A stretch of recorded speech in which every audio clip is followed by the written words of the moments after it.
Boa noite a todas e todos, sejam bem-vindos. É um prazer recebê-los aqui no Conselho. Esta é mais uma atividade da Psicologia em Foco, que ela acontece todas as quartas-feiras aqui no Conselho. Nós temos aí a divulgação no nosso site, a próxima agora, que termina agora em abril, já está divulgado também o tema. E a proposta de hoje é trazer um pouquinho a avaliação psicológica e neuropsicológica, interface e limitações. É importante a gente ressaltar aqui que a Psicologia em Foco, ela vem através de temas que são relevantes para a categoria, geralmente das comissões temáticas que a gente tem aqui no Conselho. Então, hoje, através da Comissão de Avaliação Psicológica, então a gente agradece a participação de vocês, também as pessoas que estão aí assistindo a gente online, sejam bem-vindos, e a participação aí, depois com a abertura para os debates, será a nossa conduta aí, onde que a gente tem para crescer aí no nosso diálogo. Então, nós temos aqui convidados da mesa, a professora Ana Tércia, ela é psicóloga clínica e mestre em educação pela PUC Minas, ex-professora dos cursos de psicologia do Centro Universitário Milton Paiva, PUC Minas e FUMEC. Minha grande parceira, nós trabalhamos muito tempo juntos, dando aula na docência, e também o Acailton,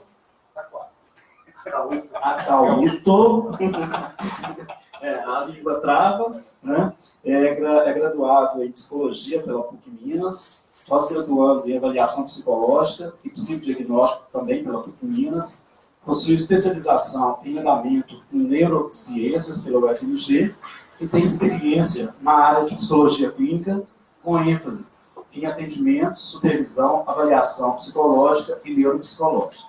E eu aqui na função de mediador, também sou psicólogo clínico, sou membro aqui do Conselho, atualmente eu estou aqui na diretoria, eu sou secretário aqui do Conselho e coordeno a Comissão de Avaliação Psicológica. Então, ressaltamos aí a importância dessa mesa, porque é um tema bastante relevante, onde tem discussões sempre a favor e a desfavor, é justamente que a gente vai tentar trazer um pouco aqui nesse debate, nas nossas discussões, porque a gente sabe que o tempo ele não é o suficiente para que a gente discuta todas as questões, mas que pelo menos seja um start que motive também a outras discussões.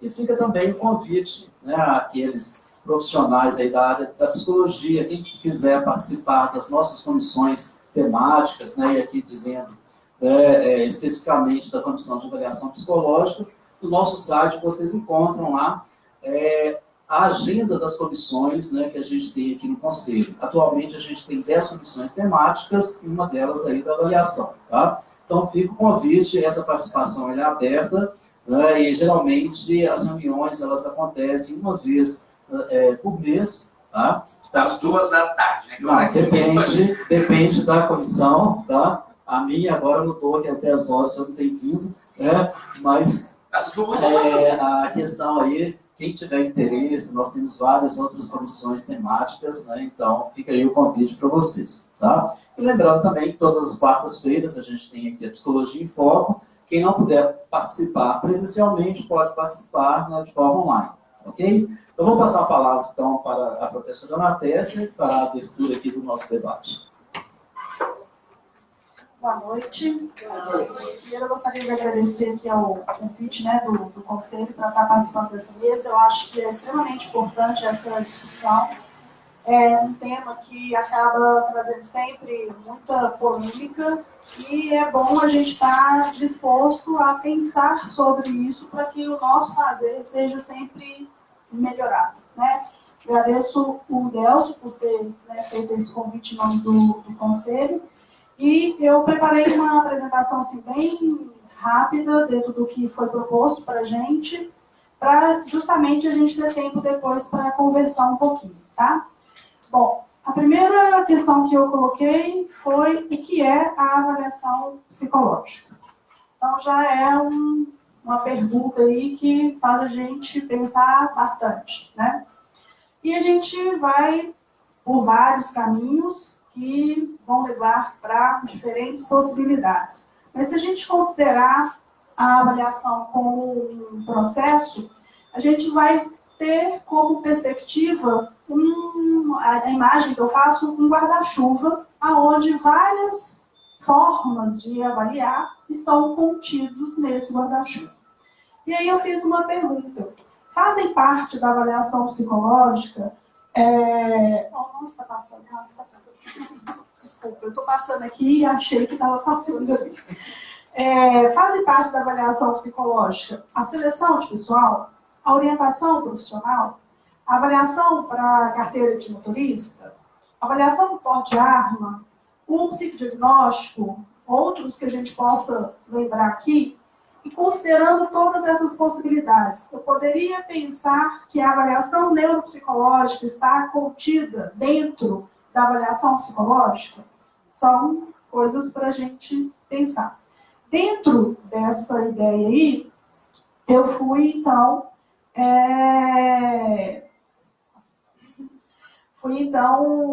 pesquisar. Então, eu encontrei no próprio site do Conselho, nas resoluções do Conselho Federal, uma definição de avaliação psicológica, que é processo estruturado de investigação de fenômenos psicológicos, composto de métodos, técnicas e instrumentos, com o objetivo de prover informações à tomada de decisão no âmbito individual, grupal ou institucional, com base em demandas, condições e finalidades específicas. Eu grifei aí fenômenos psicológicos. A avaliação neuropsicológica, a gente encontra várias definições, e acho que o colega vai falar melhor dessa avaliação, desse conceito, e aí eu coloquei um que eu achei que era mais coerente para mim. Processo que visa estudar a relação entre o comportamento e o funcionamento cerebral em condições normais ou patológicas, buscando compreender as funções mentais e a sua relação com o funcionamento neurológico. Então, eu tenho aí funções mentais. Então, esses dois termos aí me chamaram a atenção. O que é cada um deles, né? E aí eu fui buscar saber o que era, lembrar, na verdade. Fenômenos psicológicos, processos cognitivos que influenciam o comportamento a partir da significação dada a determinado pensamento e da percepção sobre uma situação, desencadeando ideias e favorecendo, assim, as reações emocionais e ou a ativação de reações fisiológicas. Então, o que é um fenômeno psicológico? Eu passei por uma situação, eu reagi a essa situação de determinada forma, essa reação suscitou um monte de coisas em mim e eu, então, estou vivenciando fenômenos psicológicos. E o que são as funções mentais? Temos a sensação, percepção, atenção, memória, pensamento, linguagem, motivação, aprendizagem. Todos são funções mentais e caracterizados como o que a gente chama de processos psicológicos básicos. E elas vão derivar tanto da interação dos processos inatos quanto de processos adquiridos, junto à relação que a gente tem da experiência e da vivência com o meio, e é por meio dessa relação e influência que a gente vai compreender a dinâmica da mente. Dá para eu juntar os dois? Né? Se a gente pensar neles separados, a gente consegue pensar em conceitos sim separados. Mas se a gente consegue ir meio que desmembrando cada um deles, a gente vai ver que, de certa forma, eles estão interligados. Não tem como pensar um sem pensar o outro, não tem como pensar o outro sem pensar um. Então, para mim, está muito próximo. Eles não são as mesmas coisas, não são conceitos idênticos, mas eu acho que são complementares. Quem é quem nesses processos? Na avaliação psicológica, nós, profissionais formados na psicologia. Na avaliação neuropsicológica, profissionais da área de saúde. E aí entram nós, os psicólogos, os fisioterapeutas, fonoaudiólogos, terapeutas ocupacionais, os médicos, eu coloquei só o psiquiatra e neurologista, mas qualquer médico, profissionais da educação, os pedagogos, os professores e assistentes sociais, talvez até outros que eu não tenha identificado. Na minha pesquisa, eu identifiquei que só o nosso conselho e o Conselho de Fonoaudiologia é que reconhecem como especialidade da nossa categoria a neuropsicologia. Então, todos os outros aí não são reconhecidos como especialistas dentro dos seus conselhos, tá? A gente teve há pouquinho tempo, né, foi dia 16 de dezembro do ano passado, a avaliação psicológica sendo reconhecida como especialidade da psicologia. Dentro da minha pesquisa lá, eu descobri que deve ter sido já, né, criado um grupo de trabalho para poder escrever a resolução que vai estabelecer qual que é o critério para essa especialidade. Então, nós vamos ter, além de uma série de especialidades já reconhecidas, a avaliação psicológica também como uma especialidade, tá? Você tem notícia disso? Não tem, depois eu falo. Tá bom, depois der as contas então pra gente. E a neuropsicologia já é uma especialidade reconhecida. A gente tem uma resolução de 2004 que fala sobre esse reconhecimento da neuropsicologia enquanto especialidade. E eu peguei lá o artigo 3º dessa resolução que fala que a neuropsicologia tem a seguinte definição. Atua no diagnóstico, no acompanhamento, no tratamento, na pesquisa da cognição, das emoções, da personalidade, do comportamento sobre o enfoque da relação entre esses aspectos e o funcionamento cerebral.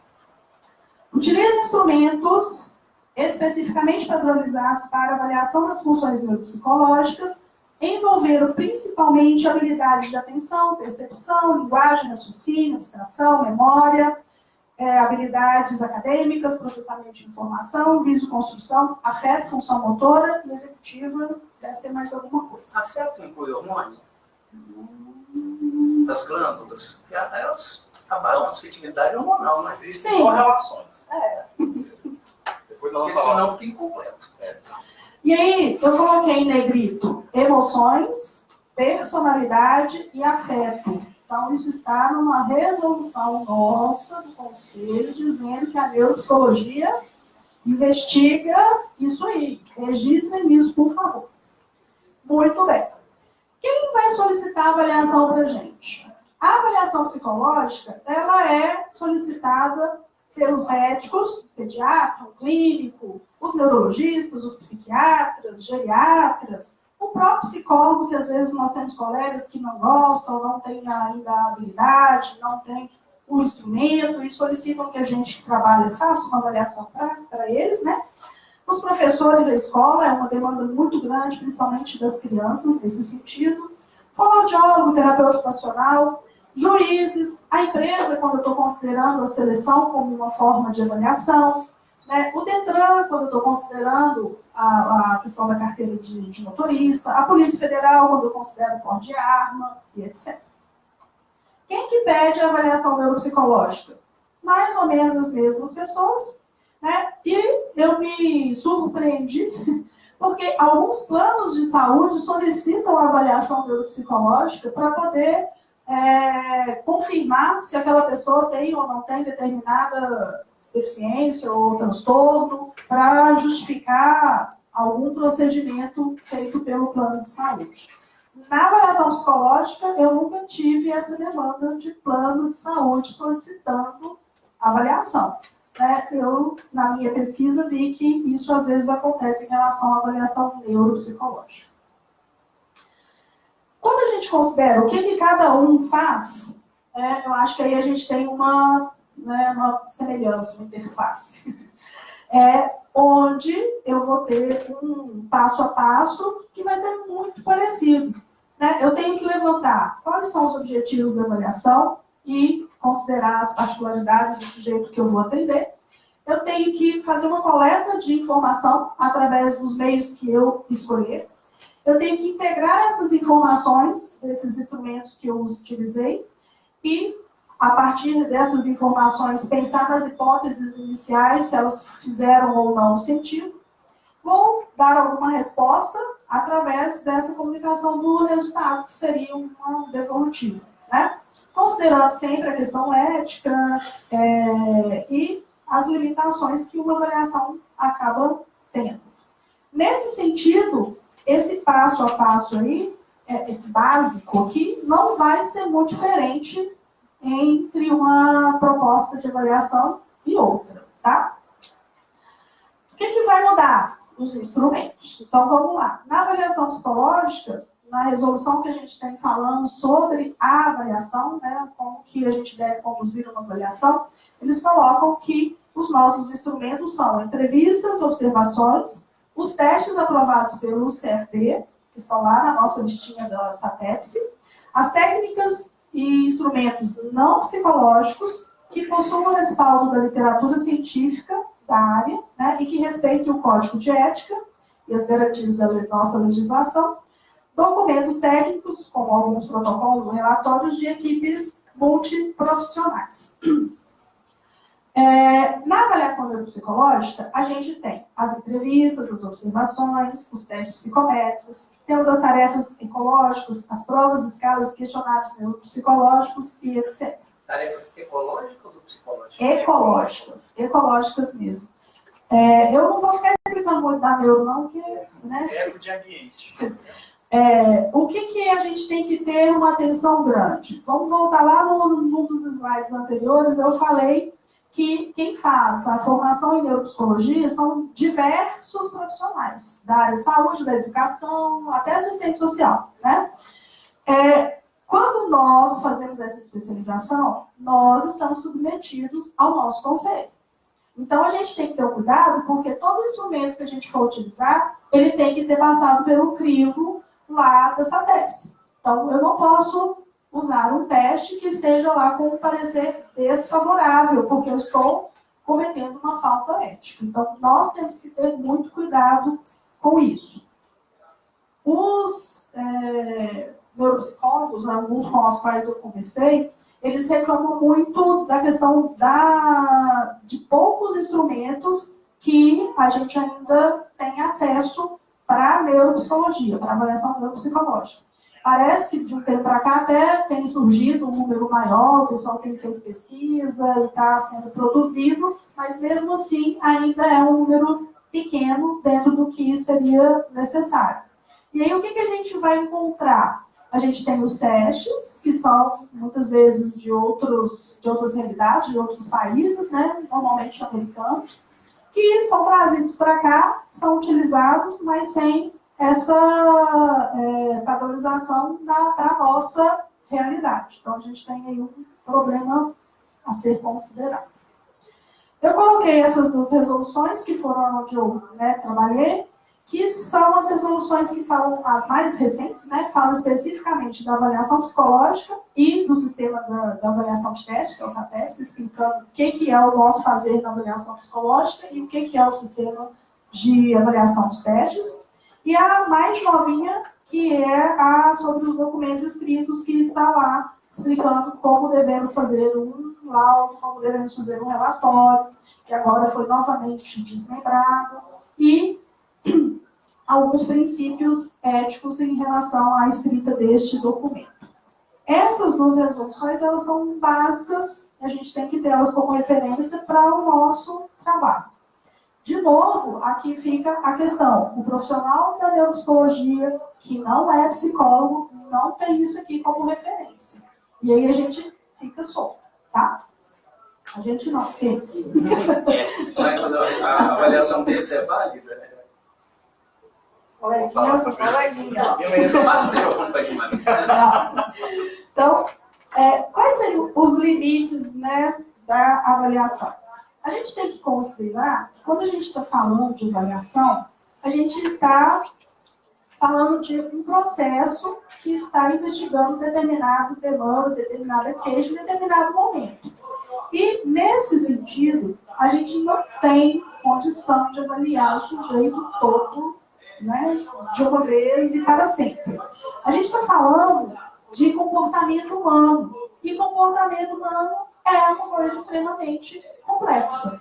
Então, a gente, ao fazer uma avaliação, tem que ter um cuidado para que a gente não fique muito determinado em apontar algumas questões e colocar essas questões como se elas fossem acabadas, né, definitivas. Então, a gente tem que ter esse cuidado. E, para a gente pensar, o que eu coloquei foi que o que eu vejo de dificuldade nos meus colegas que trabalham com avaliação psicológica? Muitos deles, né? Tem uma tendência a focar apenas nos aspectos emocionais e ou familiares, ou numa investigação de perfil de personalidade, e desconsidera a outra parte. O que é a outra parte? A parte cognitiva. Quando a gente tem colegas que trabalham com crianças, às vezes isso é minimizado, porque a demanda da escola é muito de dificuldade de aprendizagem. Então, para ver dificuldade de aprendizagem, eu tenho que ver questão de inteligência, de atenção e tal. Mas quando eu estou falando de adolescentes e adultos, fica muito focado na questão só, vou colocar o termo subjetivo, tá?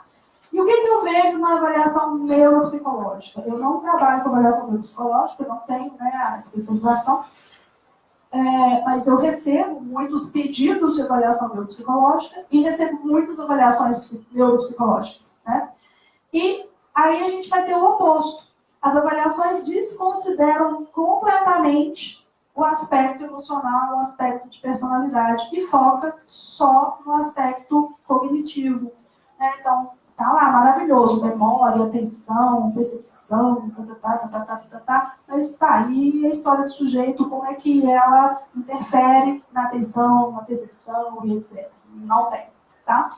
E aí eu fiz uma pergunta. O problema, então, são as avaliações ou são os avaliadores?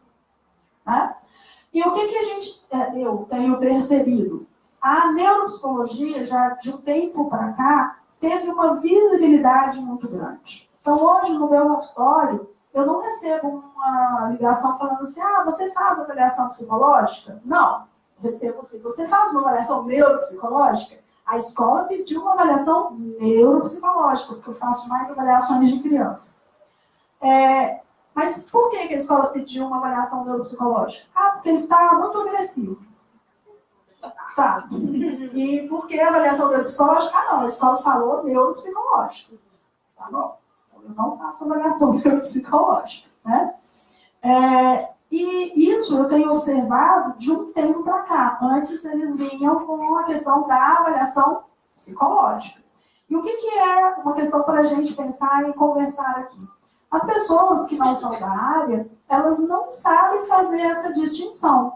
Então, se a escola falar para o pai que ele tem que fazer uma avaliação neuropsicológica, ele vai procurar uma avaliação neuropsicológica, ele não sabe o que é uma, o que é a outra. Né? E a escola fica muito, às vezes, não sei se eu posso dizer submetida, né? Mas acaba que, até pelos profissionais da área de educação poderem fazer especialidade, acho que isso meio que se disseminou, e aí hoje, assim, dificilmente eu recebo uma criança com uma demanda de avaliação psicológica. Como eu fui percebendo o que estava acontecendo, hoje eu marco e falo assim, tá, vem aqui para a gente conversar. Aí, nessa primeira entrevista, eu escuto, e aí eu explico o que é um, o que é outro, e se eu considerar que realmente é uma avaliação neuropsicológica, eu falo, então, temos alguns colegas para você pensar. Ou não, eu posso fazer porque não é uma questão só da neuropsicologia. Eu acho que a gente tem que tomar um cuidado, então a gente está aqui, né, como psicólogos, o cuidado de não limitar a nossa avaliação como só de personalidade, né, e, ao mesmo tempo, aproveitar o que nós temos. Quando a gente tem a possibilidade de fazer uma formação, né, uma especialização em psicologia, eu estou agregando ao conhecimento que eu tenho na minha formação algo que vai me dar muito mais condições de fazer uma excelente avaliação. E, infelizmente, o que eu vejo é que, muitas vezes, os colegas psicólogos, ao fazerem a especialização em neuro, eles esquecem a psicologia. Eles ficam focados só na neuro e a gente recebe uns laudos que dá vontade de chorar. Né? E até situações, assim, eu já recebi uma demanda de uma colega psicóloga que recebeu um paciente que fez uma avaliação neuropsicológica. Ela me ligou falando assim: você pode fazer uma avaliação de personalidade? Eu falei: como assim uma avaliação de personalidade? Ah, não, porque ele já fez a outra parte toda. Mas no que foi mandado aqui para mim, não tem nada, nenhuma técnicazinha, nem um instrumentinho de personalidade. Então, eu achei que ficou muito faltando, porque a minha questão com ele, eu acho que é muito mais de aspectos emocionais do que de aspectos cognitivos. Só que ele fez uma avaliação neuropsicológica. Eu falei: tá, então vamos ver. Aí a pessoa trouxe o laudo para eu poder ver, né? E assim, gente, é triste. Porque é laudo de psicólogo, né, que tem, assim, além de erros muito grosseiros, a gente tem a questão de realmente não avaliar o sujeito como um todo. E aí, lá naquele primeiro conceito que a gente viu de avaliação, só para eu terminar, para a gente poder conversar, a gente viu que é um conceito muito amplo. Então, na avaliação, eu não posso focar num aspecto só. Eu não posso falar: fiz um perfil de personalidade. Não sei se vocês se lembram, mas eu estudei, né, lá alguns anos atrás. No século passado, então. A história da avaliação psicológica, assim, teve um momento em que a gente era testôlogo. Mas esse momento, graças a Deus, passou. Mas o nosso poder foi junto, né? Porque daí pra frente a gente não vale mais nada. Aí a gente tem que buscar reforçar isso. Assim, eu não sou um aplicador de teste. Eu não posso receber uma demanda de um médico e falar assim: aplica um VISC, aplica um VAIS. Não, eu que vou definir o que eu vou aplicar, não sei, conversei com a pessoa ainda. Então, a gente tem que usar o nosso conhecimento. As nossas faculdades, a maioria delas, tem uma formação razoável. No razoável, em que sentido? Eu acho que é pouca disciplina de avaliação, considerando orientação profissional, psicodiagnóstico, etc., acho que é pouco. Então, nesse sentido que é razoável. Mas, quando, né, a gente vai avaliar o que está sendo ensinado, assim, é um bom conteúdo e a gente sai da faculdade, teoricamente, capaz de fazer uma avaliação. Então, por que nós não estamos usando essa capacidade e melhorando ela com essa especialização na neuropsicologia? Então, fica aí só repetindo a perguntinha: o problema são as avaliações ou são os avaliadores? Tá?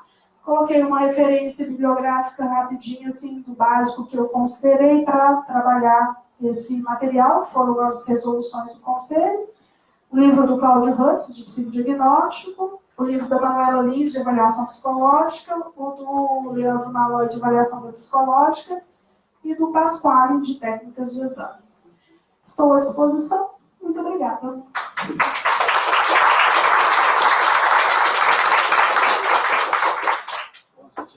Eu agradeço aqui a Natécia, né, e a gente vai deixar as discussões para depois, para que a gente tenha aí a oportunidade também, né, de fazer essas complementações, mas me contemplou bastante aí, né, as questões do tema, né, de limites mesmo, das interfaces da avaliação psicológica, neuropsicológica. Acho que nós temos aí grandes discussões, né, acerca desse tema, né, e depois a gente abre então para discussões. Eu vou passar a palavra agora, né, para o Calmito. Fluência da fala, já está melhorando.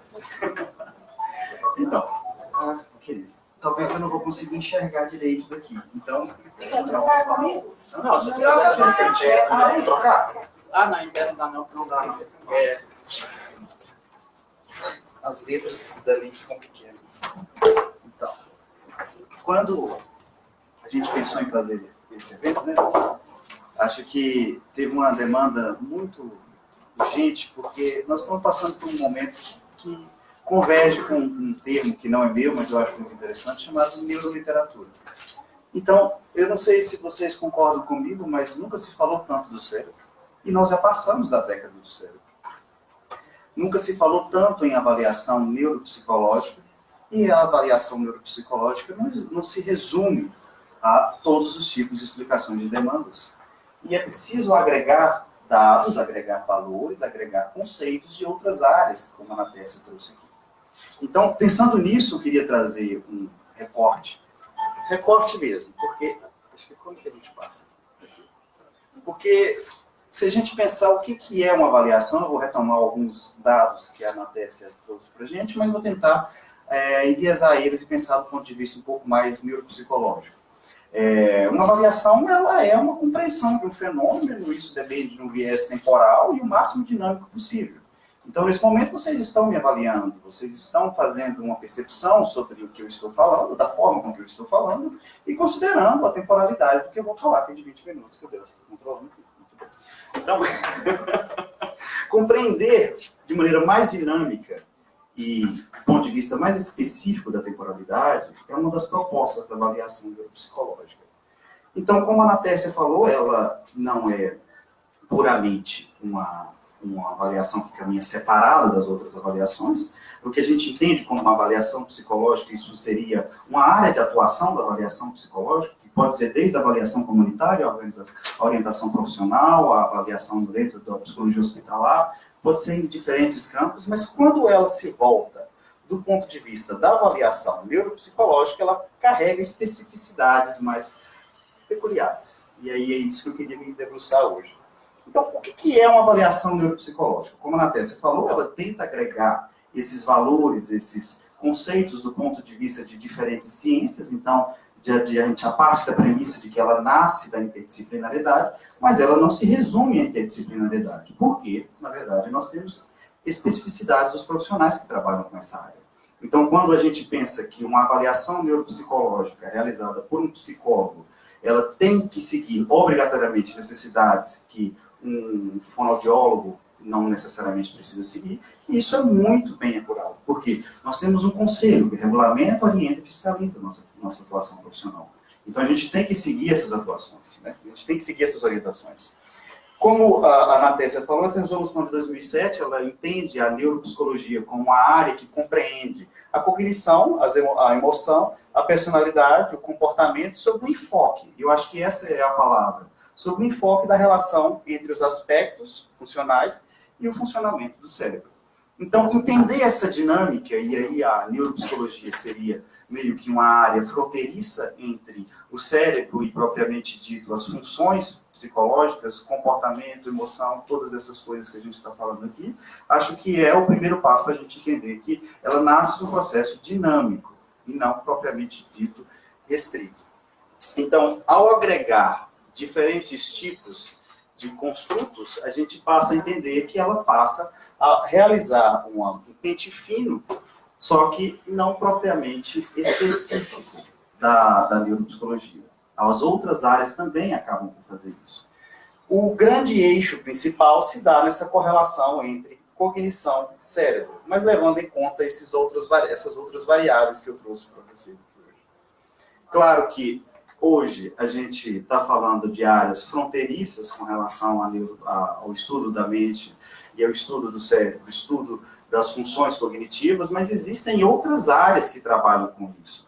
E a neuropsicologia pode beber disso. Então, hoje a gente tem a psicologia cognitiva, né, que ela tenta entender a compreensão, a cognição humana partindo da teoria mais cognitivo, então ela leva muito em consideração o peso dos nossos processos cognitivos sobre as nossas ações.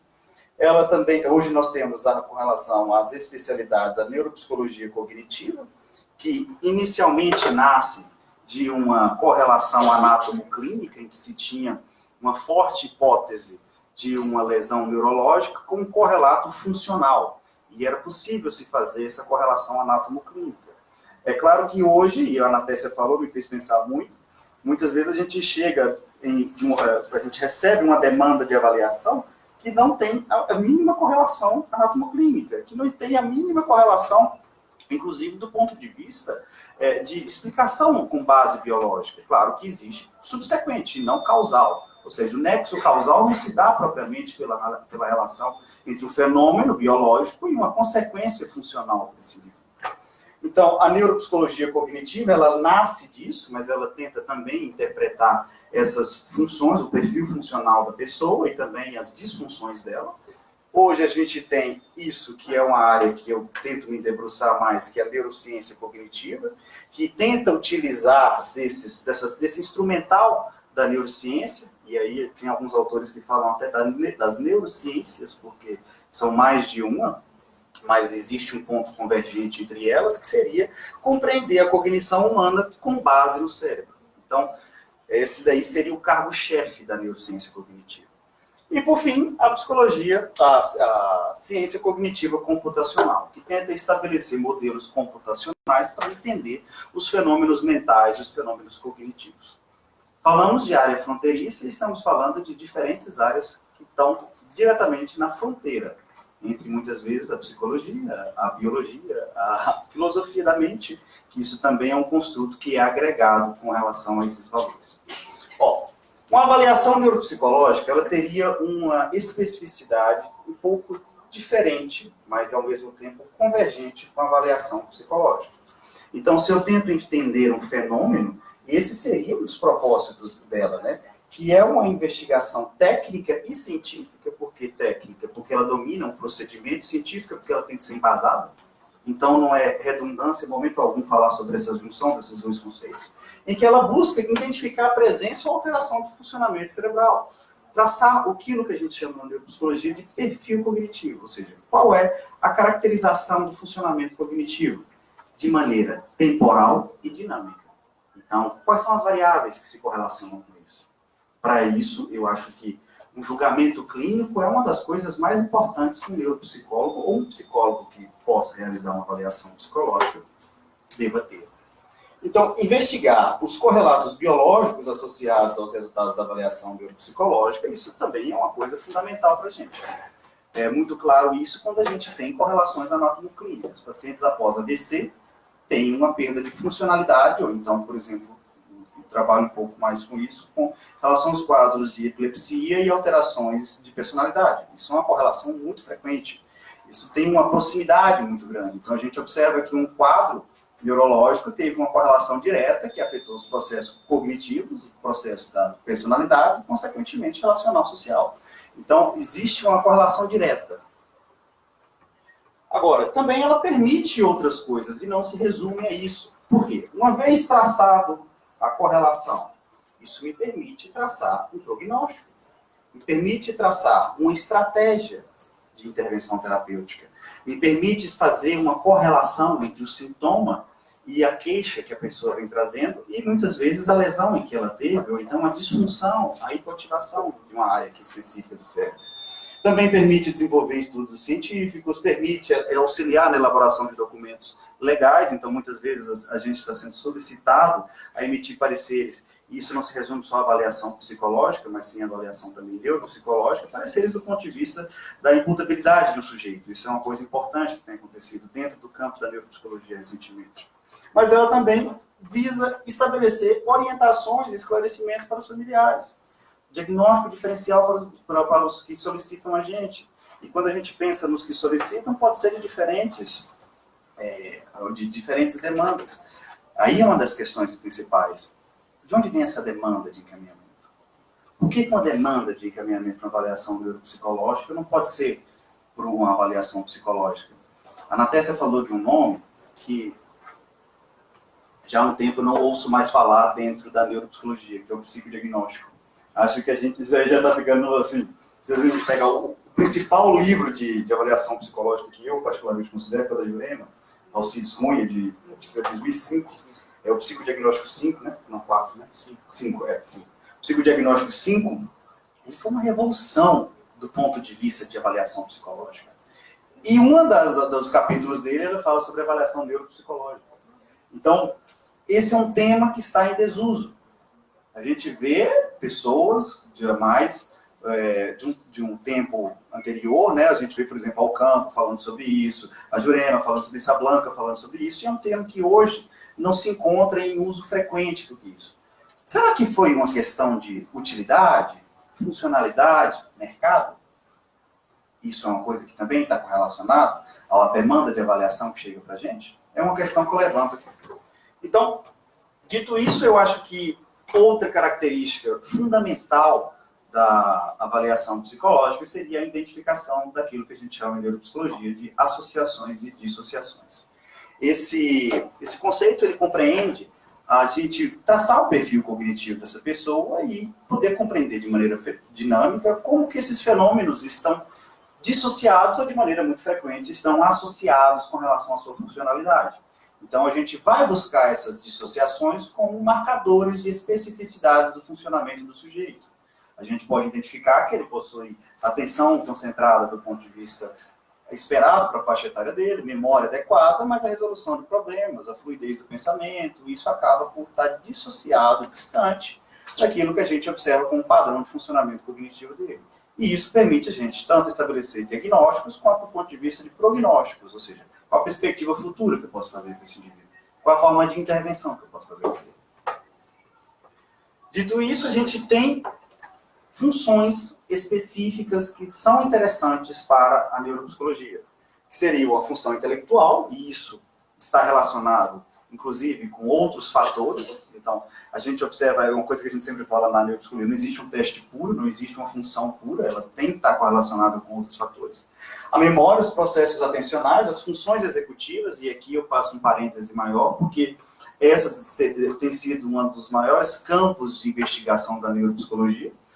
A linguagem, e historicamente é a linguagem, o berço da neuropsicologia. Então, assim, ela nasce da interdisciplinariedade por conta da linguagem.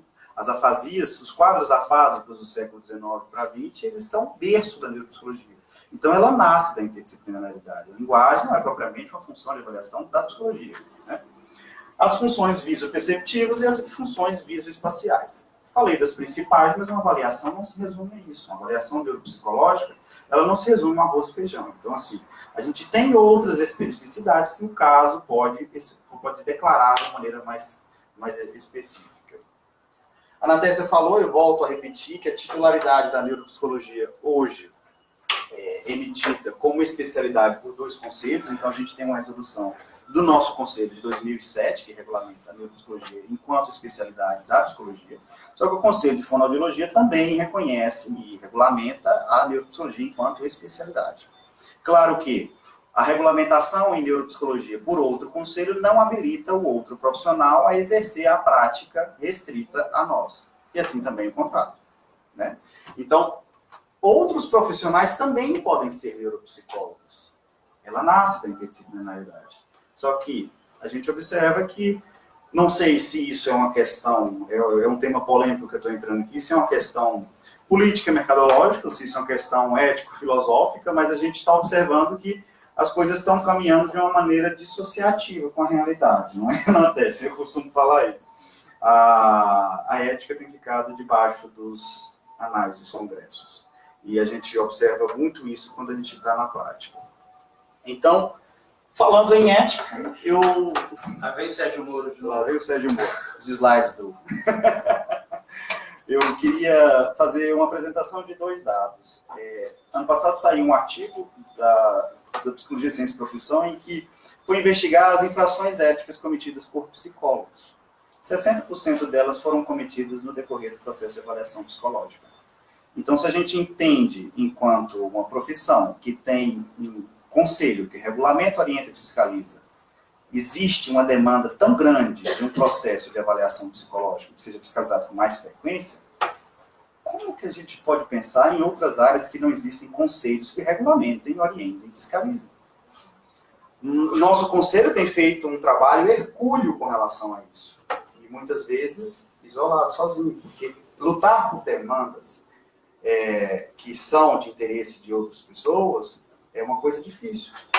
Hoje, eu vou trazer para vocês um relatório de 2004, de uma dissertação de mestrado, em que ele foi analisar as infrações éticas cometidas no Paraná, que, por sinal, nessa relação de 2018, era o estado com maior número de infrações éticas.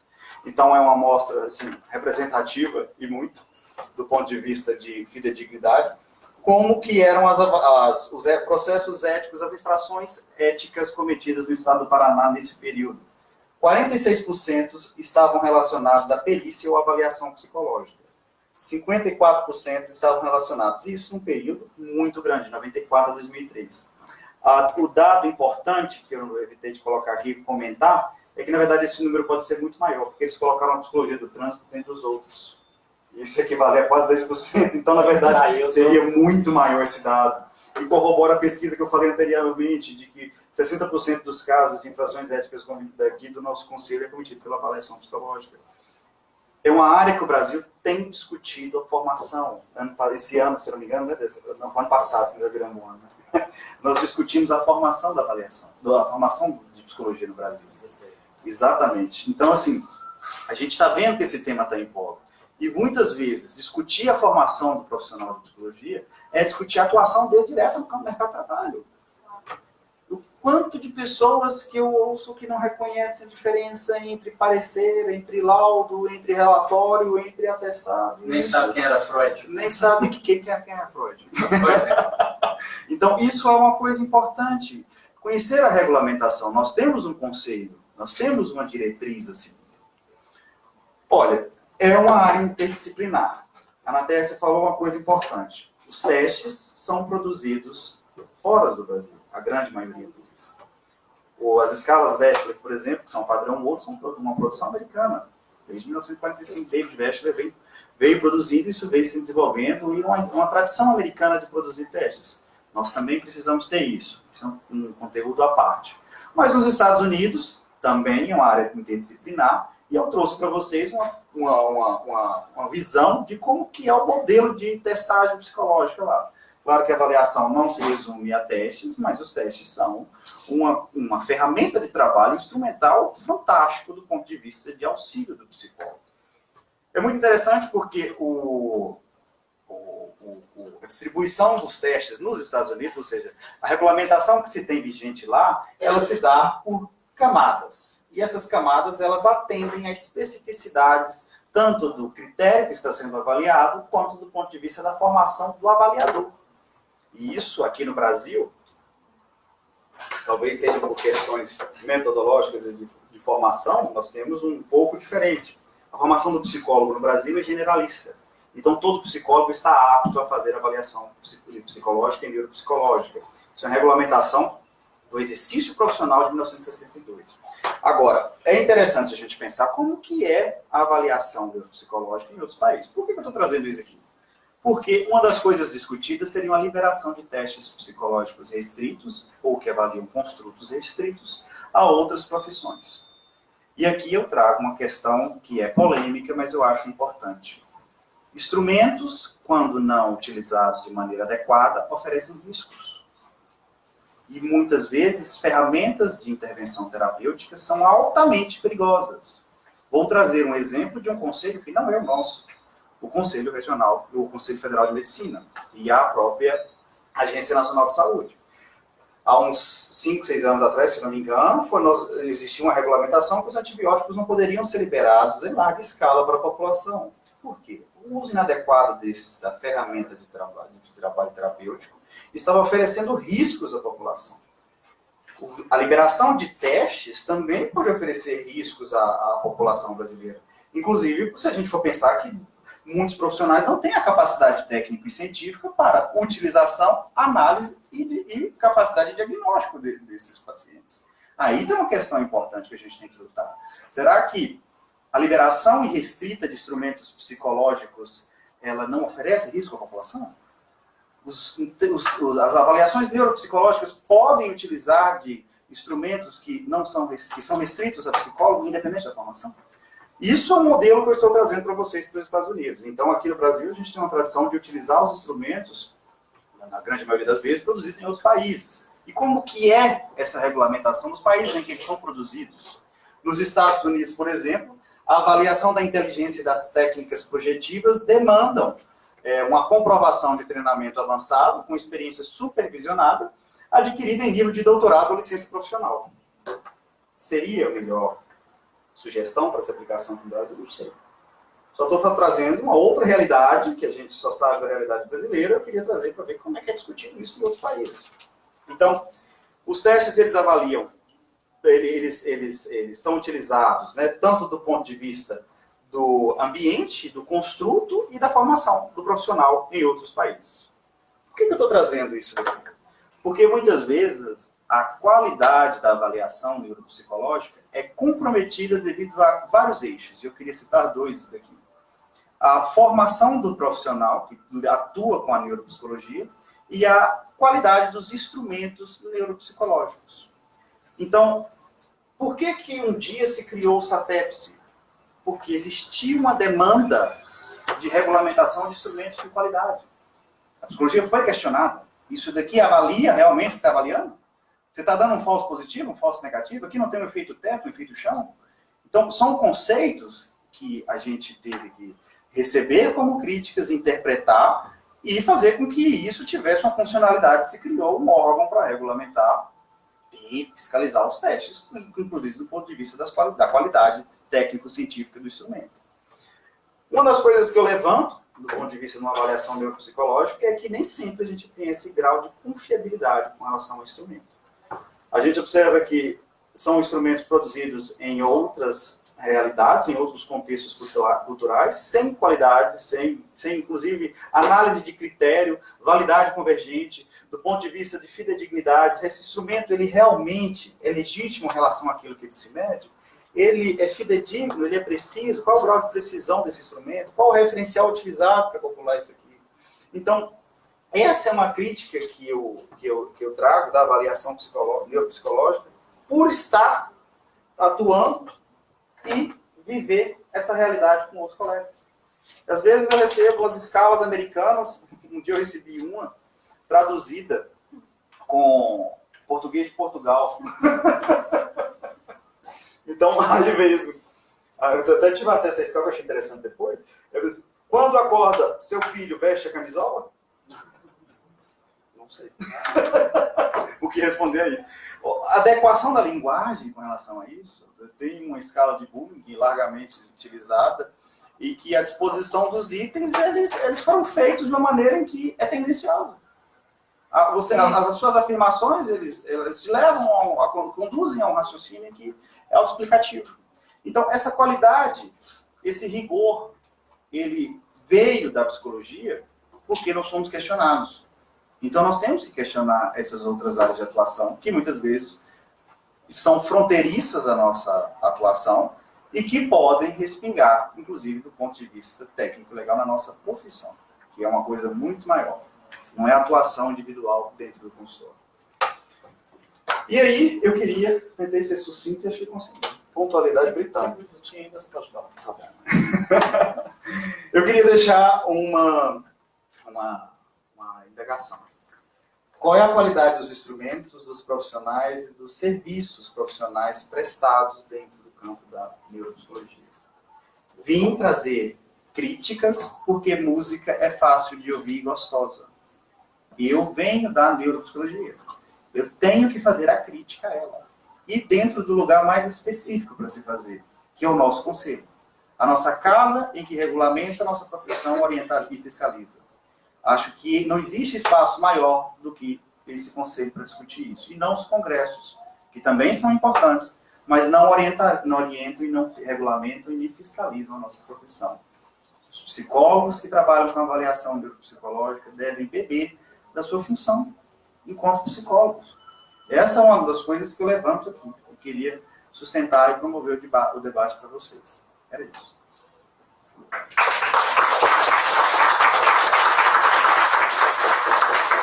Bom, gostaria então de agradecer ao Carlos. A influência da fala voltou.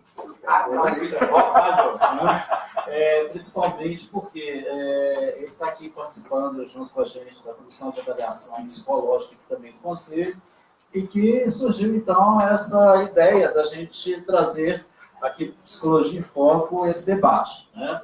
Então, assim, muito pertinente e, assim, eu me coloquei num lugar que cada vez a gente, eu sei que nada sei, né? Porque justamente aí, né, quanto que da minha formação acadêmica, eu vejo hoje que para eu atuar com avaliação psicológica e me enveredar aí para a neuropsicologia, realmente requer muito de uma formação continuada, né, de reflexões aí que impõem muito essa questão do exercício ético, né?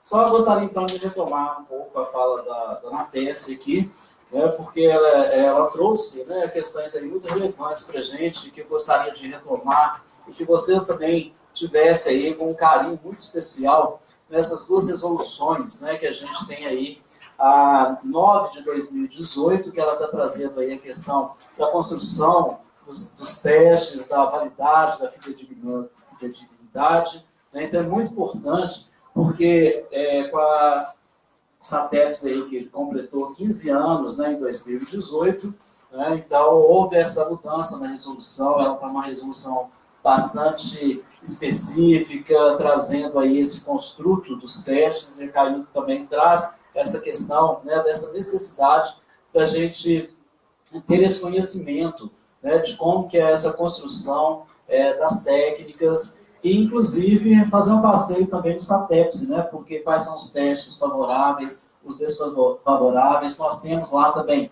instrumentos que não são uso privativo do psicólogo, né, então a gente tem acesso, né, através do SATEPS, e também alguns outros instrumentos que a gente pode utilizar numa avaliação psicológica como instrumentos complementares, e a própria resolução ela vai trazer isso. É possível a gente utilizar de alguns instrumentos complementares, né, não sendo ali realmente o que você faz a sua construção, né, de uma avaliação que tem que ser pelos favoráveis, né, mas que permite a utilização de novos documentos.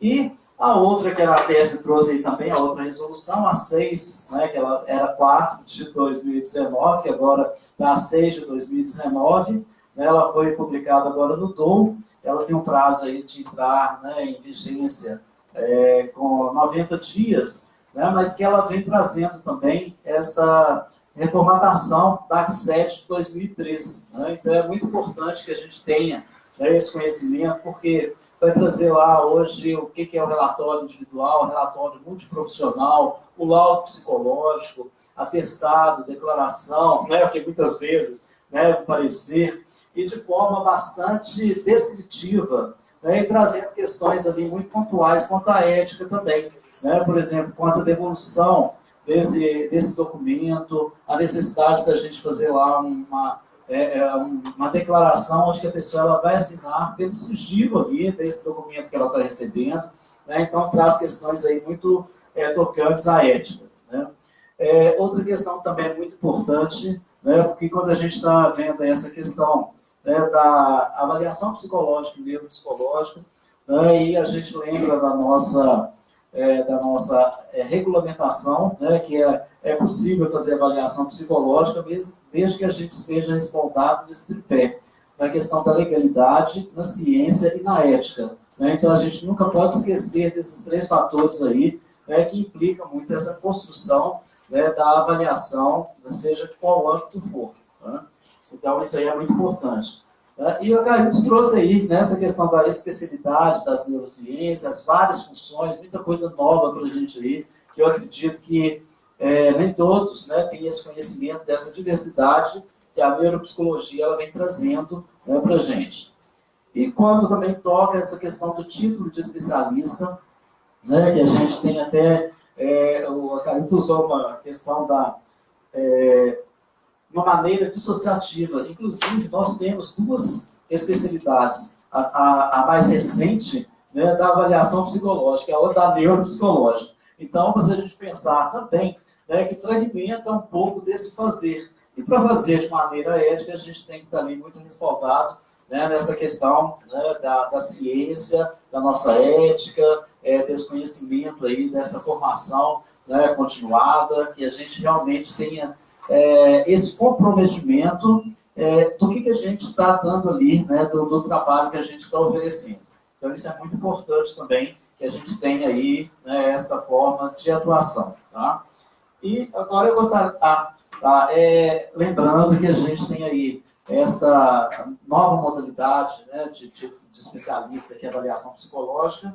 A gente tinha lá a resolução do CFP, a 17 de 2007, né, que trazia lá todas as especialidades, e a gente agora está construindo aí, esperamos, né, eu faço parte lá do grupo da comissão de título especialista, inclusive aqui do Conselho, mas lá no Federal nós estamos construindo uma nova resolução que vem em substituição à 3 de 2007, trazendo aí, a maioria aqui são psicólogos, psicólogas.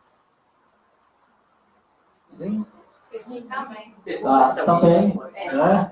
Porque eu tive de especialista, né? Ela é muito importante aí, não é obrigatório, mas quem quiser pode solicitar, né? A partir de 2 anos. Oi?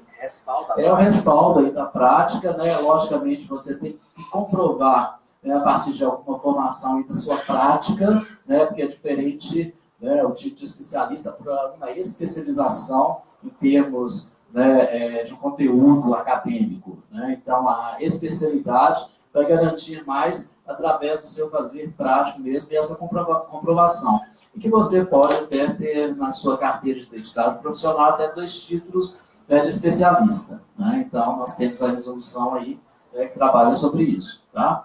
E agora eu gostaria, então, de passar aí para o debate, para as perguntas, né, o que a gente tem aí, para a gente fomentar mais as nossas discussões.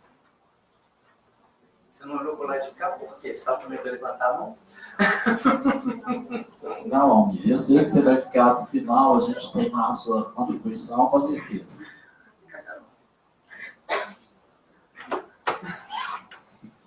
Está funcionando?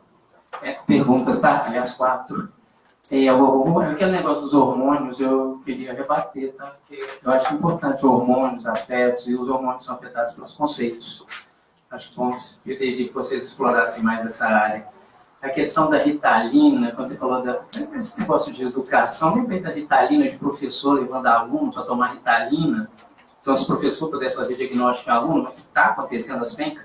Aí descobri que o professor estava recebendo comissão para levar os alunos para tomar Ritalina. Aí eu lembrei da lobotomia do Geraldo Vandré e fiquei pensando, o que isso tudo não tem a ver com a indústria farmacêutica, ao invés de ter a ver com a ética?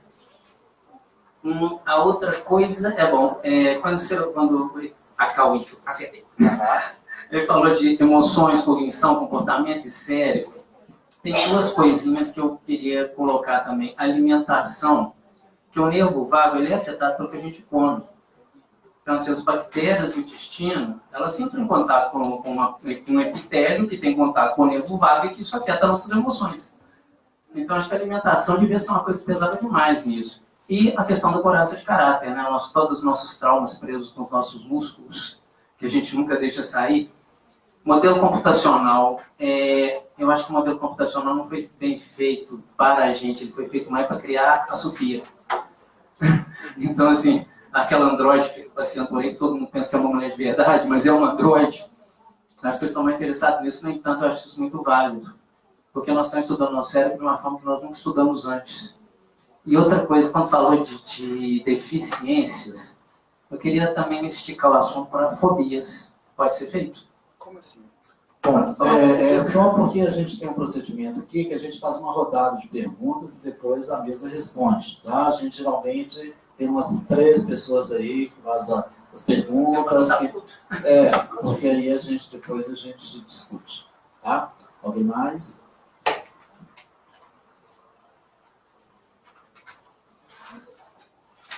Boa noite.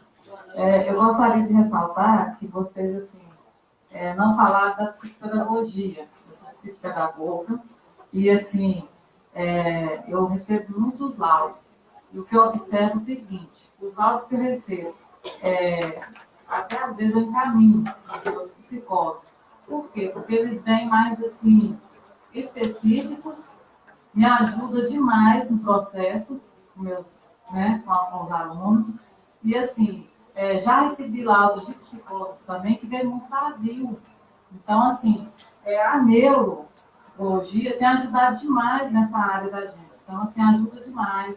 E vem, assim, muito específico. Nunca tive esse problema de vir falando só de uma coisa ou outra, não. Realmente, os meus vêm completos, né? As emoções, comportamento, cognitivo, vem tudo.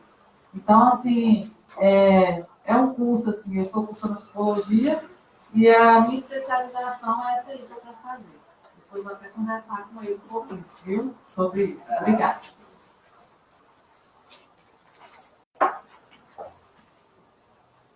Boa noite, bom? A minha pergunta mais voltada para o Nelson, eu queria saber o posicionamento do Conselho em relação às ferramentas que a gente tem hoje, que estão expostas, né, na internet. Hoje, você entrar na internet, você acha todos os testes, escalas, como fazer, como deixar de fazer. Inclusive, a gente tem colegas de trabalho que trabalham nessa área e chega uma pessoa que não tem conhecimento e passa esse conhecimento. E eu queria saber qual que é o posicionamento do Conselho em relação a isso, o que vocês estão fazendo.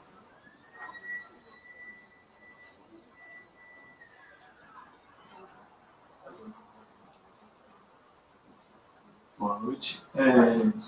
Seguindo essa linha da última pergunta aqui e pensando assim, se lançando no futuro, qual é a perspectiva do Conselho daqui a uns 10 anos após a reformulação dessa resolução de 2007 que a gente está pensando em reformular? Parece, como a Cauíto falou, que a gente ficou meio que no atraso desse termo de neuropsicologia, já está atrasado, então assim, talvez a gente não está se lançando no futuro, então eu queria fazer só uma provocação. Como é que seria daqui a uns 10 anos, uma provocação? O que a gente estaria levando para daqui a 10 anos?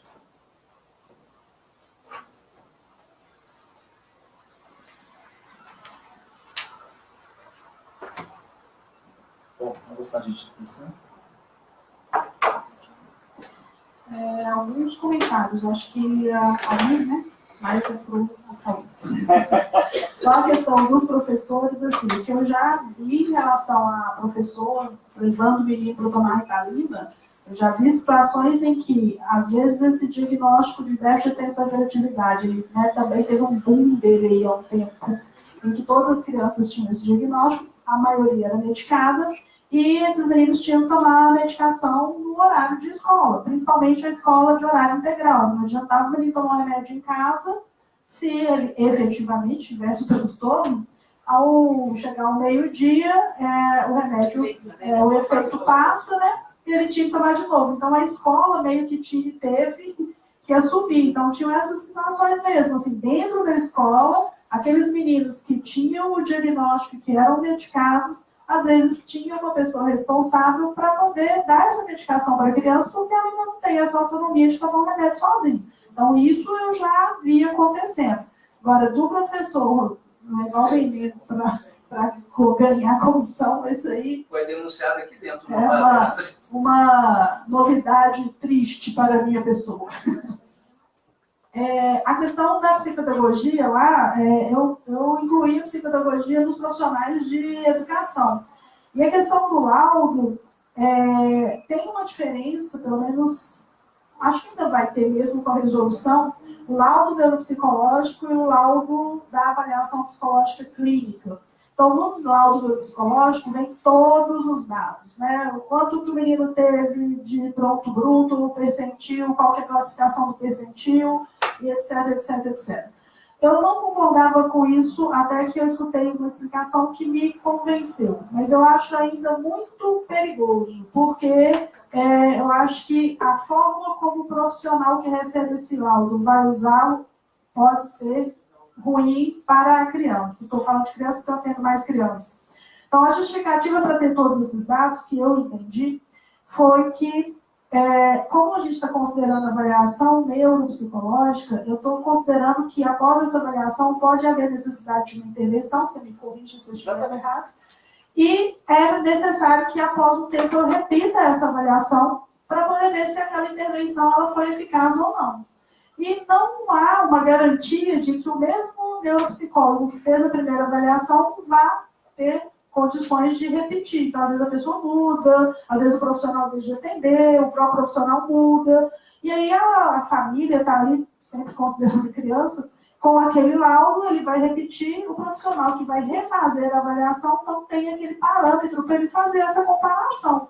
Só, olha, lá quando o menino veio estava assim, foi feita a intervenção, agora ele está assado, melhorou, piorou, então não tem essa referência. Então, ok, concordo. Mas eu acho que a gente tem que ter esse cuidado, assim, para quem a gente está encaminhando esse laudo, porque eu também já vivi situações de crianças serem estigmatizadas em função de laudos. Né? Então, está escrito lá que o menino está com um funcionamento prejudicado, um prejuízo na função tal. Então, aquele menino passa a ser visto só naquele prejuízo. Né? A escola, infelizmente, faz isso, muitas, né? Então, é só uma questão da gente considerar. Para quem eu estou mandando esse laudo? Então, eu, pessoalmente, quando mando um laudo para a escola, eu evito colocar número, eu evito colocar classificação, eu coloco o que significa. Só, olha, ele tem, por exemplo, uma questão da atenção. Então, eu falo qual é essa questão. Eu não falo se ela está alta, se ela está baixa, se o percentil foi A, B ou C. Mas eu falo assim, olha, tem assim, assim, assim, ele tem uma facilidade maior na atenção concentrada, mas na atenção dividida já tem uma dificuldade que tem que ser observada, alguma coisa nesse sentido. Mas eu sei que, infelizmente, tem colegas que fazem laudos muito precários. Acho que as outras questões é do Acauíto e do Delcio. Você quer falar primeiro? Pode falar. Eu vou tentar resumir, não sendo uma redação do Enem, viu? Você mandou, você disparou. Mas existe um ponto de convergência na sua fala, que é a conexão entre o funcionamento cognitivo, entre o cérebro, entre a mente e o comportamento e a questão biológica do corpo mesmo. É claro que os hormônios são questões fundamentais, mas a neuropsicologia não pode entender só com relação a ele. Aos hormônios. A alimentação é fundamental, mas também não se resume a isso. Recentemente eu tive um caso de um menino com uma anemia rara. E foi o estudo da anemia que me fez entender que ele possa ter uma alteração de funcionamento cognitivo, porque o ferro é que faz o transporte de oxigênio para o cérebro, então a relação cascata, a gente vai identificar alguma alteração. Então, a importância de identificação desse perfil cognitivo associado a uma apresentação anatomoclínica, ou então uma apresentação clínica mais específica, é que vai me permitir fazer um relatório neuropsicológico de qualidade. Você falou do sistema digestivo, uma das coisas que mais pesquisa na neurociência é o sistema entérico. Então, assim, até um conceito novo, o sistema nervoso entérico, isso que está muito relacionado com uma das mais novas pesquisas em neurociência. A psicopedagogia, ela também atua nessa interface com a psicologia e a neurociência e a neuropsicologia. O que a gente tem observado? A neuropsicologia, ela trouxe um instrumental, ela trouxe um entendimento do fenômeno neuropsicológico e trouxe também uma correlação entre os aspectos cognitivos e os processos de aprendizagem, que acho que esse que foi o maior ganho. Uma vez identificado as alterações cognitivas presentes naquele quadro, eu posso fazer intervenções pedagógicas ou especificamente psicopedagógicas, mais apropriadas para essa reabilitação ou estimulação do ponto de vista da possibilidade do caso. Mas, a gente que está com a prática, eu trabalho com uma clínica multidisciplinar, na qual eu trabalho com avaliação, também trabalho com supervisão de alguns casos, e o que a gente observa em larga escala são avaliações que carecem de qualidade técnica e científica. É claro que uma avaliação, ela demanda muito também da subjetividade do avaliador. E aí é uma grande questão, né? Porque a gente pensa na subjetividade do avaliando, mas é preciso pensar na subjetividade do avaliador. Então, aquilo também é muitas vezes produto do avaliador, e não só dos instrumentos. A questão que a Matécia falou sobre os dados com relação ao relatório, eu também tinha essa mesma questão, viu? Quando eu comecei com a avaliação. Eu emito todos os dados para uma avaliação, só que se, por exemplo, isso foi muito específico que ela falou, se eu estiver avaliando memória, e eu entrar com um medicamento que vai melhorar a atenção, consequentemente o input, a entrada de informações, e no segundo momento a melhora na armazenagem, na recuperação dessa informação, e isso se chama memória, interessante é identificar a unidade de dígitos que essa pessoa consegue perceber num dado momento, depois de uma segunda intervenção. Só que, isso é receita de bolo? Todos os casos eu vou fazer isso? Não existe receita de bolo em avaliação. Nem avaliação neuropsicológica, não. Entender de onde vem aquela demanda, eu acho que é a questão principal. Você falou dos professores, só para terminar. Você falou dos professores. Existem profissionais e profissionais. Em todas as áreas. Então, não existe só faltas éticas no nosso conselho. Não. Existem faltas éticas nos outros conselhos também, e vão sempre existir. Isso é uma dimensão humana.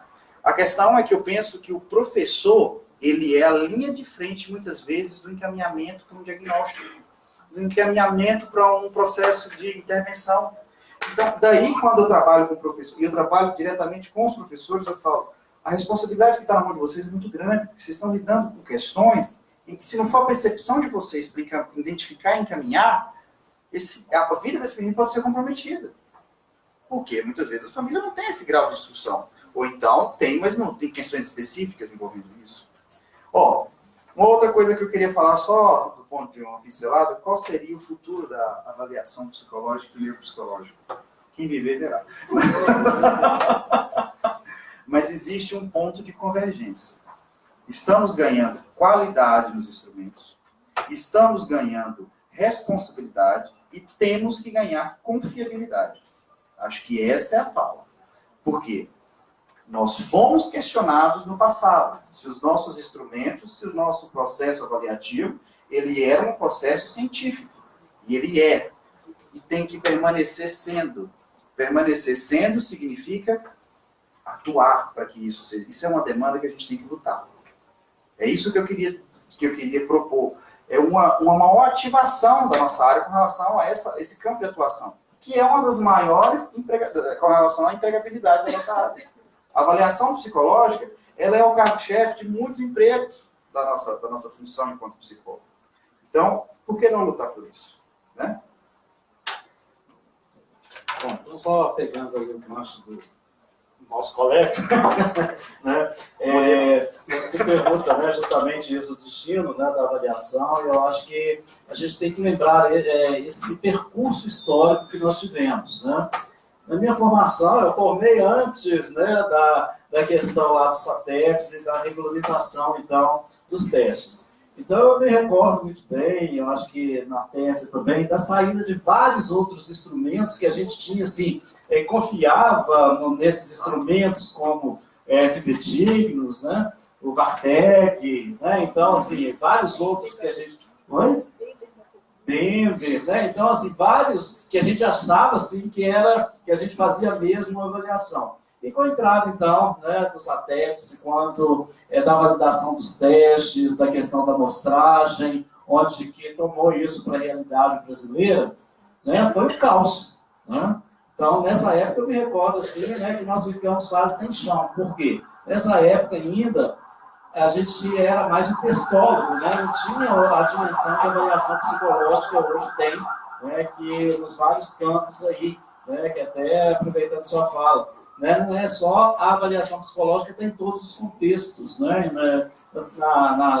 Na política pública, nas clínicas, né? Então, eu acredito que é mesmo aí por esta pesquisa que ela deve ser contínua, né? Eu acho que a gente é muito carente de pesquisas, né? Inclusive, né, a resolução, ela abre essa possibilidade da gente até mesmo tomar esses instrumentos que são desfavoráveis para torná-los favoráveis através de pesquisa. Então, eu acho que requer muito dessa sensibilidade aí dos profissionais e dos pesquisadores para que a gente tenha isso como destino da avaliação, né, que crie mais instrumentos aí, tanto para avaliação psicológica e neuropsicológica, né, trazendo, então, uma realidade brasileira, né. Eu acho que a gente precisa, então, incentivar muito a questão dessa pesquisa e que é colocado como proposta aí para essa nova resolução. Agora, qual que é o seu nome? Henrique, né? Isso é uma coisa que realmente nos assombra, né? Eu tive a oportunidade nessas duas gestões aqui do Conselho, eu fui presidente da Comissão de Ética, Comissão de Orientação e Fiscalização, então isso é uma realidade, né, muito assombrosa mesmo, né? E eu acompanho também a Comissão Consultiva de Avaliação Psicológica do Federal, e a gente tem sempre esse cuidado e essa preocupação com a questão da divulgação dos testes na internet, né? Antes de eu falar um pouquinho, mas por que eles estão lá? Quem que disponibilizou, né, para esse acesso? Por quê? Vocês acham que a editora ela teria esse interesse de disponibilizar os testes? Não teria, né? Então, se é uso privativo do psicólogo, né, da psicóloga, então, se estão lá, cadê a nossa ética? Então, primeiramente é isso, né? Então, lembrando lá, né, a nossa resolução, né, o nosso código de ética, né, para cumprir e fazer cumprir o nosso código de ética.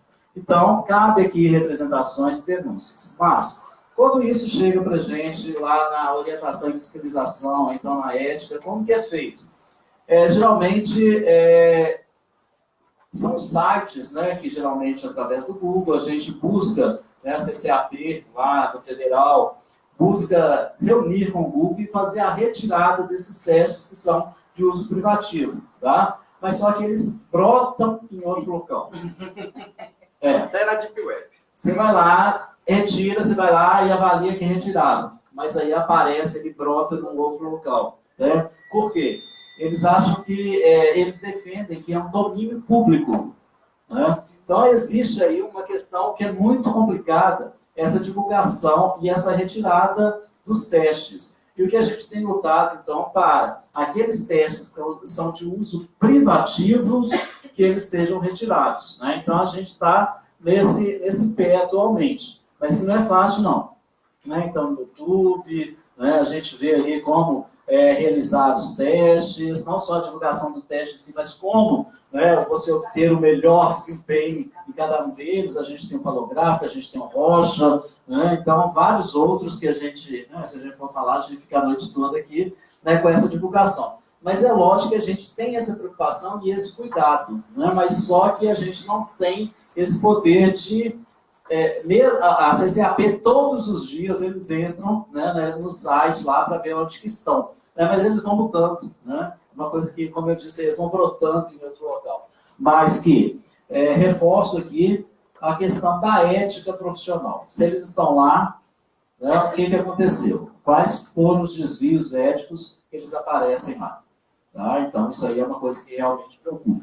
E lembrando, né, que você trouxe aí a pesquisa lá de Paraná, aqui também no Conselho de 04 nós temos uma pesquisa que a maioria dos processos éticos de representações éticas são oriundos aí da avaliação psicológica, principalmente diante da resolução A7 de 2003. Vamos ver se agora, com a entrada da 6 de 2019, melhore isso. Né? Mas não adianta uma resolução sem comprometimento ético e científico aí dos profissionais. Né? A resolução é extensa, são 22 páginas, né? Eu vou ter que ler isso tudo, né? Mas está lá e bem detalhado. Eu acho que aí a formação, né, que ela vai requerer muito esse desenvolvimento aí da nossa prática. Só completando. Não, assim, na verdade, é que eu queria ter falado isso e eu acabei me esquecendo, em relação à questão dos testes, né, que a Carol disse, da importância, né, da pesquisa que está tendo, do crescimento, do investimento mesmo que a gente tem nos instrumentos. E eu acho que a gente, às vezes, fica muito focado no teste. E a gente tem dois grandes instrumentos que, às vezes, a gente não valoriza, que são a observação e a entrevista. Se a gente faz uma boa entrevista, a gente já tem, assim, muitos elementos para trabalhar. E a nossa observação, junto com o teste, vai trazer também mais uma série de elementos. E a gente fica muito, às vezes, focado no instrumento, né, no teste especificamente, e, de certa forma, até desvaloriza a entrevista e a observação, que é o nosso principal instrumento de trabalho.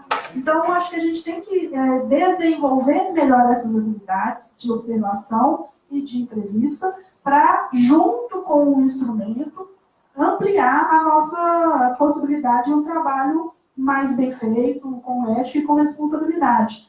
É como se a gente tivesse um computador com uma série de recursos e a gente só usa aquele lá, o Wordzinho para escrever o texto, porque é o que a gente sabe. Então, vamos ampliar. Tem Excel, tem PowerPoint, tem sei lá o que mais que tem no computador. Né? E ainda em relação aos testes, acho que a gente está vivendo, a partir da SATEPS, um momento bom em relação ao desenvolvimento dos instrumentos. Né? E eu não sei assim, como que é a formação do pessoal aqui, mas a gente tem que ter isso sempre em mente, porque às vezes eu escuto, e quando a resolução apareceu, a gente, né, eu falo assim, nossa, mas que coisa, e agora? O que eu vou fazer? Mas que saco, esse conselho, não, isso aí da moda. Mas à medida que a gente vai entendendo o que foi que aconteceu, o que foi feito, a gente vai vendo o tanto que isso foi e ainda é importante. Então, eu estava fazendo uma continha rápida aqui. Na faculdade, né, na disciplina de TEAP, que chamava, acho que ainda chama TEAP, né, eu estudei, eu aprendi o VISC. Era o VISC. VISC, ponto, tá? VISC. Eu estava na disciplina de TEAP, mais ou menos em 94. Esse VISC que eu aprendi na faculdade, ele tinha sido publicado lá nos Estados Unidos em 1945. De 1945 para 94, já são 49 anos. Então, o que eu estava fazendo? Ao aplicar o VISC em uma criança, eu comparava o meu menino brasileiro, porque esse VISC era só traduzido, ele não tinha nenhum estudo dele brasileiro, não. Eu comparava o meu menininho mineirinho, né, com o americano de 50 anos atrás. Aí eu falava assim, olha, ele está muito inteligente, olha, ele está com um déficit intelectual. Qual que era? Vamos avançar ele de Vamos avançar de sério, vamos reter. Vamos reter tudo em inglês, né? Tudo assim, com erros de tradução. Aí, por exemplo, tem um subteste que você olha para a figura e você tem que dizer o que está faltando. Aí uma mesa estava faltando a perna da mesa, só que traduziram literalmente. Então a resposta considerada no manual era a pata da mesa, porque foi feita uma tradução literal. Então, quando a gente pensa nessas coisas, que hoje são absurdas, mas para vocês terem ideia, o VISC, esse VISC, era o melhor teste de inteligência que a gente tinha. Né? Padrão ouro. Era o teste. O único. Na verdade, o único. Né? Então, quando a gente hoje tem uma comissão que pega o instrumento e fala assim, olha, vocês podem usar, porque ele é confiável. Ah, esse teste aqui, ó, todo ano tem uma lista de testes, assim, ó, esse aqui, né, venceu a validade dele. Aí a gente, nossa, mas, meu Deus, não é meu Deus do céu, não. Trabalhar com avaliação implica em investimento de tempo, de estudo e de dinheiro. Não tem jeito, né? Então, a gente tem que estar ligado nisso e, sim, estar atento. Se o teste está desfavorável, é porque essa referência que eu estou falando para vocês aqui, ó, de comparação, porque o que é um teste? Eu estou comparando o meu indivíduo com aquele da amostragem. Se essa amostragem ela é muito antiga, o meu parâmetro de comparação se perdeu. Ele é falho. Então, aquele resultado que eu estou conseguindo, ele está, né, em dúvida, porque não tem como fazer essa comparação. Então, eu acho que a gente tem que ter esse cuidado, assim, e valorizar essas ações do Conselho, né, do Federal nesse sentido, porque essa comissão que faz esse trabalho, ela meio que ajuda a gente nesse sentido, assim, nós não temos trabalho. O meu trabalho é ir lá, olhar, ó, esse teste que eu posso usar. Então, ok. Então, logo dia eu falei assim, preciso aplicar um VAIS. Mas o VAIS ainda pode? Aí me falaram, não pode. Aí eu falei, não, até outubro desse ano eu ainda posso. A partir de outubro a validade dele venceu. Então, não é uma coisa difícil, gente. Uma coisa nesse sentido fácil. E a gente tem que se preparar. Por mais que a faculdade tenha as suas disciplinas, o conteúdo de sala de aula, pela quantidade de alunos, né, às vezes são testes que exigem um detalhamento muito grande e que não está. Então, é importante quem quer trabalhar com avaliação, seja neuro ou seja psicológica, que vá fazer formações, não precisa fazer especialização. Mas, vai fazer um curso lá do VISC 4 para poder aprender a aplicar o VISC 4. Vai fazer um curso de qualquer outro teste, né, a supervisão. Então, a gente precisa disso para a gente poder manter a qualidade do nosso trabalho, porque senão nós vamos estar sempre com essas pesquisas aí falando que a questão ética, o que mais pega é na avaliação psicológica, e a gente tem que tentar reverter isso aí. Aí tem que formar psicólogos, nossos professores somos porcarias, então não adianta. Bom, chegou uma pergunta aqui, né, online, né, da Guida Leite. Se tem um título em jurídica e trânsito, como vou poder ter a de avaliação psicológica? Eu acho que vai Acabou para mim mesmo, para a resposta. Né? Bom, o exercício profissional, a graduação, né, ela não delimita a atuação profissional. Né? Você pode atuar em qualquer campo que você quiser. Tá?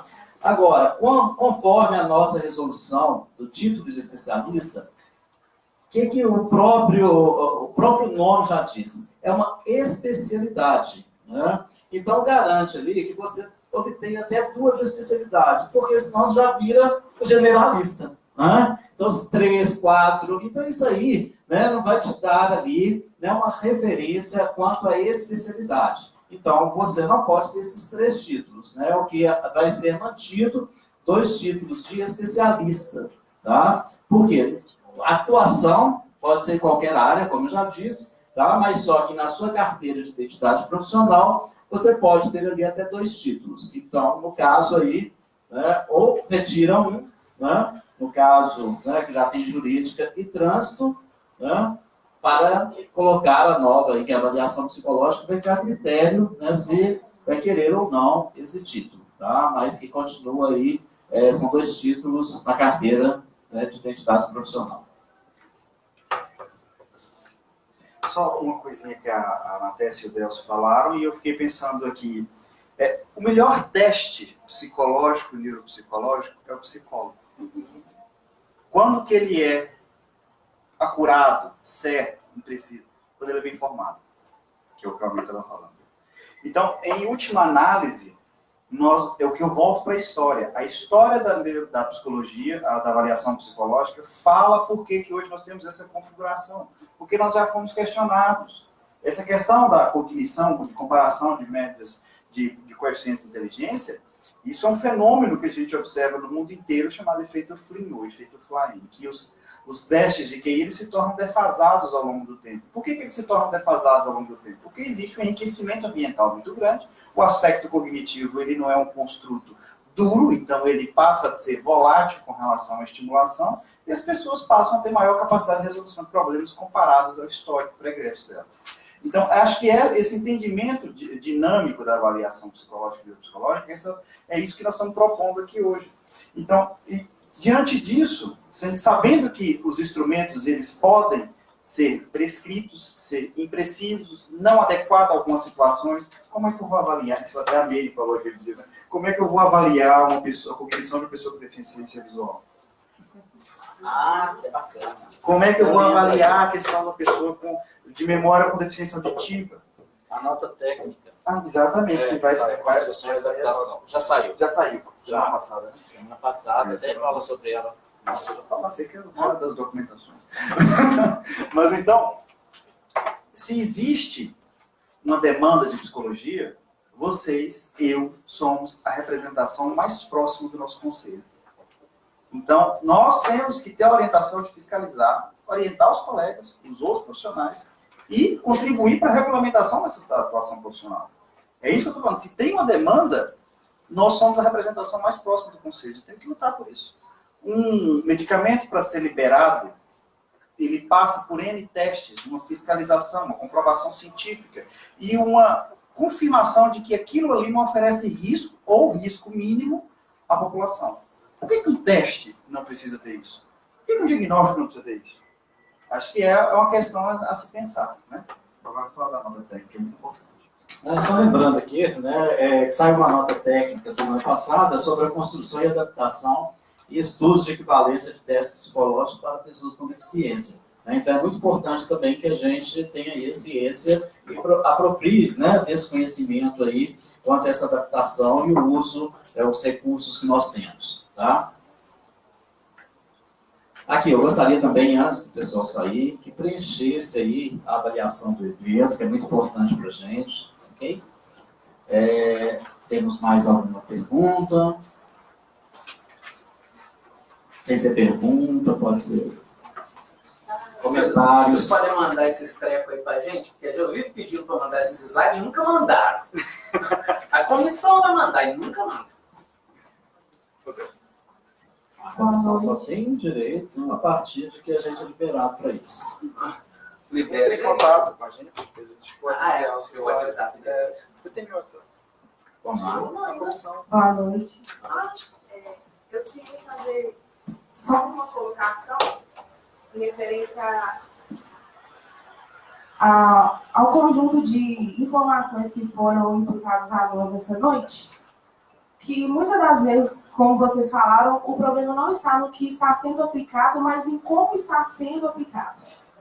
Então, eu acho que desde o nosso estudo na faculdade, até mesmo no ensino médio, a gente já tem que ter uma consciência de que a nossa responsabilidade profissional sobre a sociedade, ela é individual.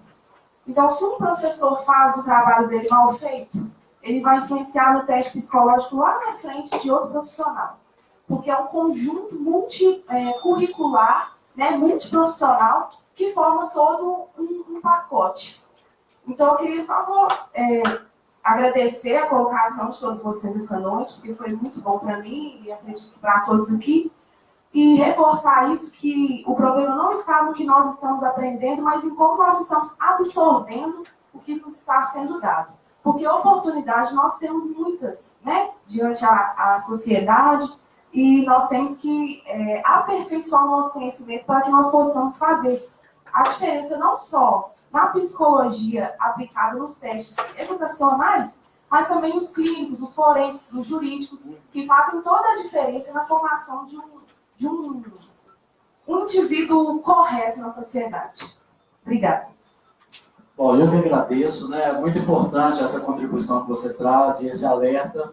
É importante a gente lembrar da formação profissional e uma formação também continuada, né? E só trazendo aqui para conhecimento da categoria, atualmente nós temos aqui em Minas mais de 54 mil psicólogos inscritos aqui em Minas. Atuando, a gente deve estar na faixa de 35 mil psicólogos.